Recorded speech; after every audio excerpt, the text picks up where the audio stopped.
I have a question for the ladies, because this past weekend I experienced what it was like to reject a man and have him just walk away. Today's story begins with what seemed like an ordinary dating encounter, but it quickly unfolded into a much larger conversation. Surprisingly, the biggest talking point wasn't the rejection itself. It was what happened after the other person calmly accepted the answer and walked away. Throughout this video, we'll examine several clips, break down the key moments, and explore the choices, reactions, and expectations that influenced how the situation played out. Like this, but I'm sure that a lot of people can relate. It is so hard sometimes watching so many of your friends fall in love and find their person and get pregnant, especially as I'm moving into my 30s. I feel like I'm watching everybody else live out their dream and wondering when my dream is going to happen for me. And a lot of the times people say things like, well, you have to have a full life. A partner's not going to give you that. And I do have a very full life.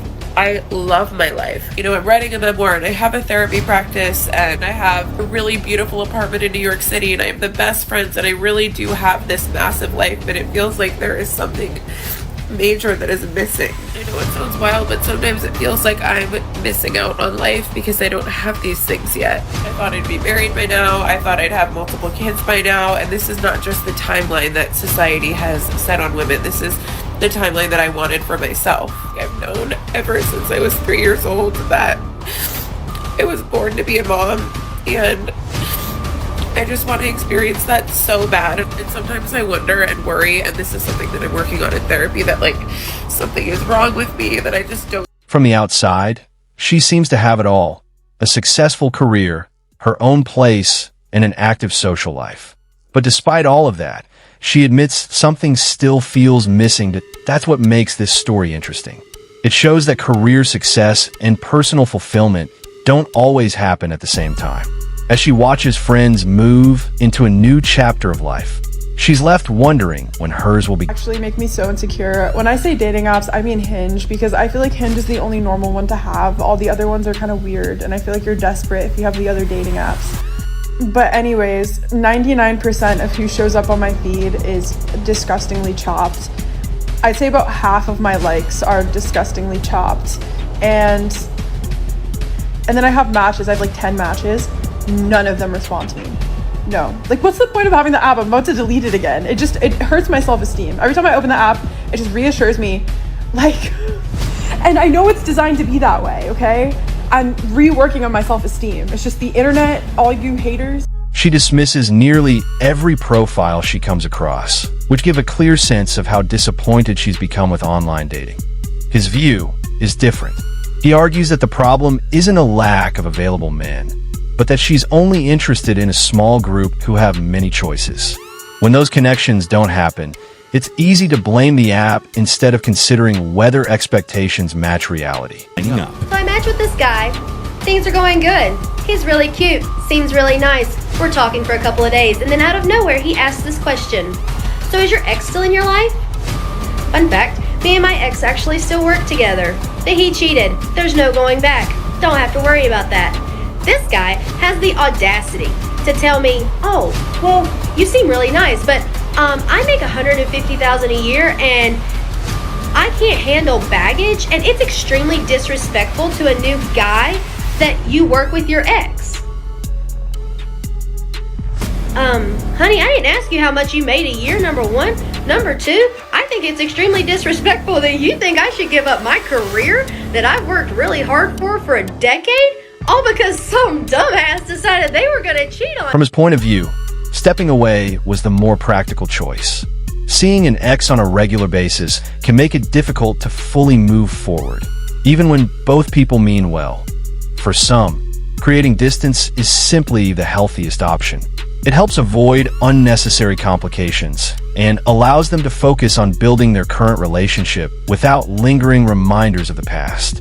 Dating roles that helped me when I was dating to start attracting really incredible men, magnetize them towards me, and finally finding my husband.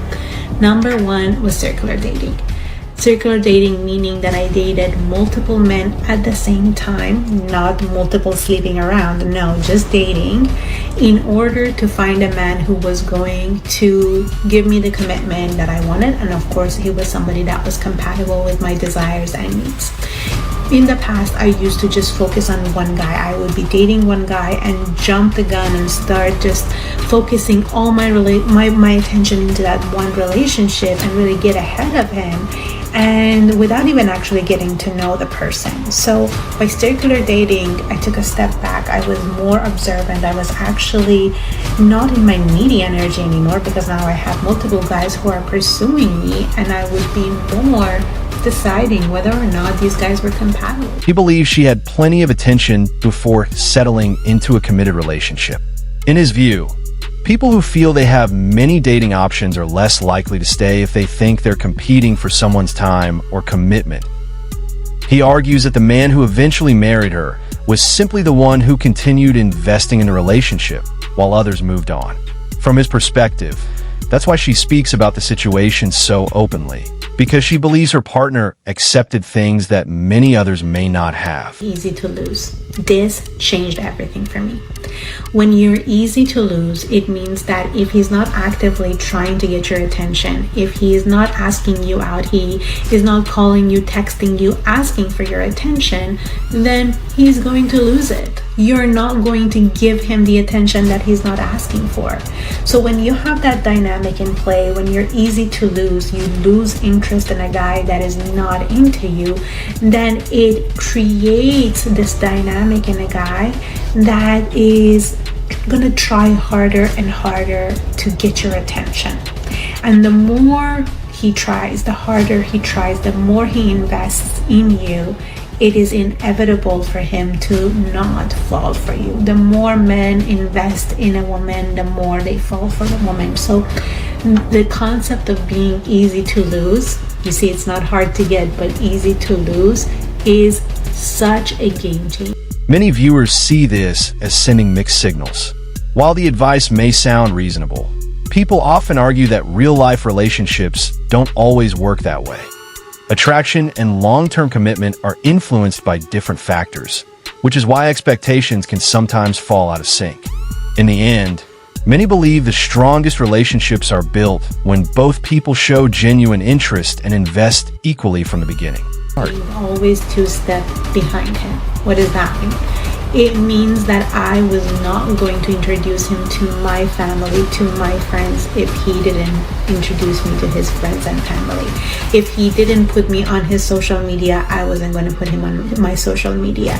By being behind him, by not getting ahead of him, I always stayed in my feminine and he was in his masculine energy. He was trying to move things along. He was trying to make me want to make him more important in my life. In all my past relationships, it was always the other way around. So by following this rule, by not getting ahead of him, by not asking him, so what are we? Where is this relationship going? Trying to move the relationship forward, but actually being behind him. Oh, you have multiple guys also pursuing you. You become again next level of a prize to a man that he tries to win. He tries to get you to introduce him to your friends and to your family and social media and to your world, because he wants to earn that place of being important. So follow these 3 rules. It's going to change your dating game forever and make you be a magnet. She describes her approach as embracing her feminine energy, but many viewers interpret it differently. To them, it comes across more as repeatedly testing the other person than building a genuine connection. The concern is that when every interaction feels like a test, trust can become harder to develop. Many people believe lasting relationships are built on honesty, consistency, and mutual effort rather than constant challenges. Because this past weekend, I experienced what it was like to reject a man and have him just walk away.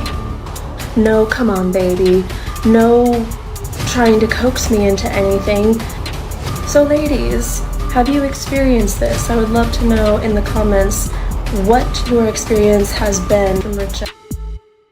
He accepted the rejection calmly and moved on without making a scene.